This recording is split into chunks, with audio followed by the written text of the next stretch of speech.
لوگوں کو آرام پہنچانا اور ان کی خدمت کرنا یہ رسول اللہ صلی اللہ علیہ وسلم کا طریقہ ہے، اور اس طریقے کو ہمیں اپنی زندگی میں لانا چاہیے۔ رسول اللہ صلی اللہ علیہ وسلم نے ارشاد فرمایا کہ تم اپنا کھانا دیندار اور پرہیزگاروں کو کھلایا کرو، ان کو کپڑے پہنایا کرو۔ جب تم اپنا کھانا پرہیزگاروں کو کھلاؤ گے اور ان کو کپڑے پہناؤ گے یا ان کو خرچ دو گے کہ وہ اپنی خود مرضی کے موافق اپنی خوراک اور اپنی پوشاک کا انتظام کر لیں، تو تمہارے کھانے کی طاقت اور کپڑے پہننے کی وجہ سے جو وہ عبادت اور اچھے کام کریں گے تو تم بھی اس میں شریک ہوگے۔ گویا کہ یہ ایک صدقہ جاریہ ہے اور تم کو بھی ثواب ملا کرے گا، کیونکہ تم نے ان کو اللہ تعالیٰ کی عبادت کے لیے فارغ کر دیا اور وہ رزق کی فکر سے بچ گئے۔ اور اگر تم نے اپنا کھانا کسی نافرمان کو کھلایا تو اس کے برے کاموں میں تم بھی شریک ہوگے اور تم کو بھی عذاب ہوگا، کیونکہ تم نے خدا کی نافرمانی کے لیے اس کی مدد کی ہے۔ بس اللہ والوں کی خدمت بہترین خدمت ہے۔ رحمت عالم صلی اللہ علیہ وسلم نے فرمایا کہ غریب وہ نہیں جس کو ایک چھوارا یا دو چھوارے اور ایک لقمے یا دو لقمے کا لالچ در بدر پھرائے۔ غریب تو اصل میں وہ ہے جو حرام کھانے سے اور سوال کرنے سے بچا رہے، یعنی بھیک مانگنے سے بچا رہے۔ اگر تم چاہو تو اس کا مطلب قرآن میں پڑھ لو کہ خدمت کرنے کے قابل وہ لوگ ہیں اور واقعی وہ غریب ہیں جو لوگوں سے سوال نہیں کرتے، یعنی بھیک میں نہیں مانگتے، لپٹ کر نہیں مانگتے، کہ بے لیے پیچھا نہیں چھوڑتے۔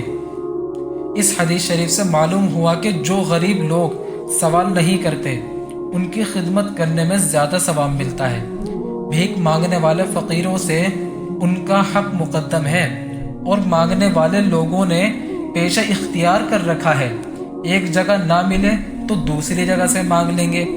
اور اہل توکل جو لوگوں سے نہیں مانگتے ان کی خدمت مقدم ہے، ہمیں ان کی خدمت کرنی چاہیے اور ان کی خدمت کرنے سے ثواب بھی زیادہ ملتا ہے۔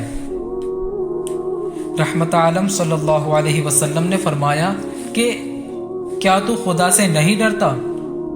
اس جانور اونٹ کے بارے میں کہ جس کو خدا نے تیرے اختیار میں دیا ہے، یہ اونٹ مجھ سے شکایت کرتا ہے کہ تو اس کو بھوکا رکھتا ہے اور محنت اس سے زیادہ لیتا ہے، اس سے زیادہ کام کرواتا ہے۔ حضور صلی اللہ علیہ وسلم نے یہ اس وقت فرمایا کہ جب آپ ایک انصاری آدمی کے باغ میں تشریف لے گئے، وہاں ایک اونٹ تھا۔ جب اس اونٹ نے آپ صلی اللہ علیہ وسلم کو دیکھا تو وہ رونے لگا اور اس نے آپ کو آواز دی کہ یا رسول اللہ، ذرا میری خبر لیجئے۔ جب آپ نے اونٹ کے آنسو بہتے ہوئے دیکھے تو آپ صلی اللہ علیہ وسلم نے اس کو پیار کیا اور اپنا ہاتھ مبارک اس پر پھیرا۔ پھر آپ صلی اللہ علیہ وسلم نے دریافت کیا کہ یہ اونٹ کس کا ہے؟ انصاری صحابی نے کہا میرا ہے۔ یہ حضور صلی اللہ علیہ وسلم کا معجزہ ہے کہ جانور بھی آپ صلی اللہ علیہ وسلم کو اللہ کا رسول جانتے تھے اور آپ صلی اللہ علیہ وسلم سے کلام کرتے تھے، یعنی باتیں کرتے تھے۔ اس حدیث شریف سے معلوم ہوا کہ جانوروں پر بھی رحم کرنا واجب ہے، ان کو آرام نہ دینا، بھوکا پیاسا رکھنا، زیادہ کام لینا، غصے میں آ کر بے دردی سے زیادہ مارنا پیٹنا اور بوجھ زیادہ لادنا جانوروں پر وغیرہ، یہ سب ظلم ہے۔ جو ان پر رحم نہیں کرے گا ظلم کی سزا پائے گا، دنیا میں بھی ذلیل اور خوار ہوگا، رزق تنگ ہو جائے گا، اور آخرت میں بھی اللہ تعالیٰ کی طرف سے اس کو سزا ملے گی۔ اور جب انسان جانوروں پر رحم کرتا ہے، دوسروں پر رحم دکھاتا ہے، تو اللہ تعالیٰ اس سے راضی ہو جاتے ہیں اور وہ بندہ اللہ تعالیٰ سے قریب ہو جاتا ہے۔ بندہ اللہ تعالیٰ کا پیارا اور کس طرح سے ہوتا ہے؟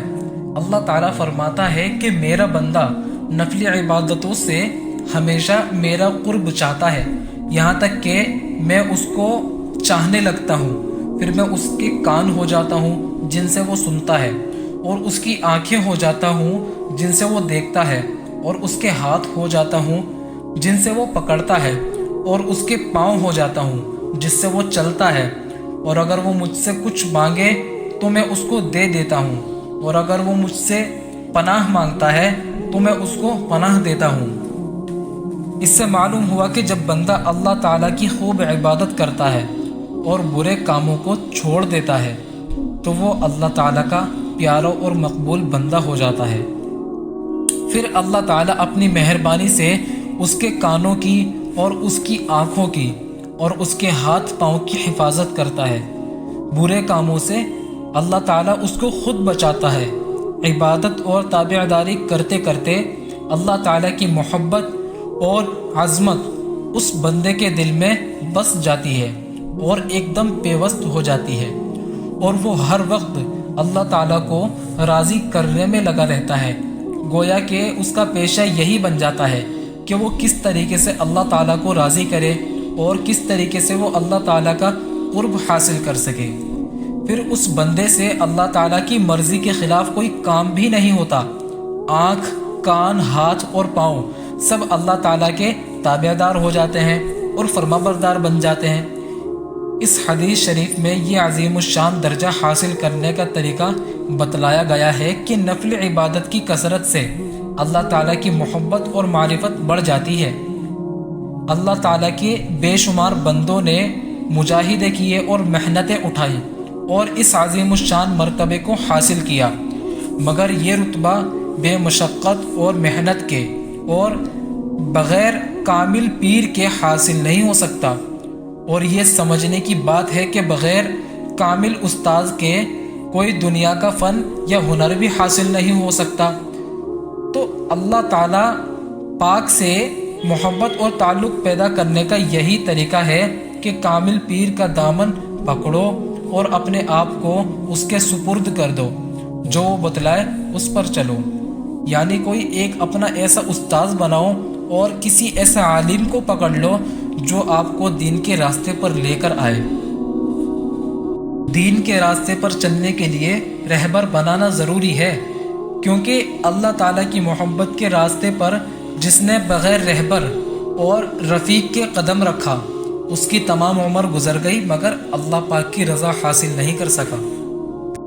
لوگوں کو آرام پہنچانا اور ان کی خدمت کرنا یہ رسول اللہ صلی اللہ علیہ وسلم کا طریقہ ہے، اور اس طریقے کو ہمیں اپنی زندگی میں لانا چاہیے۔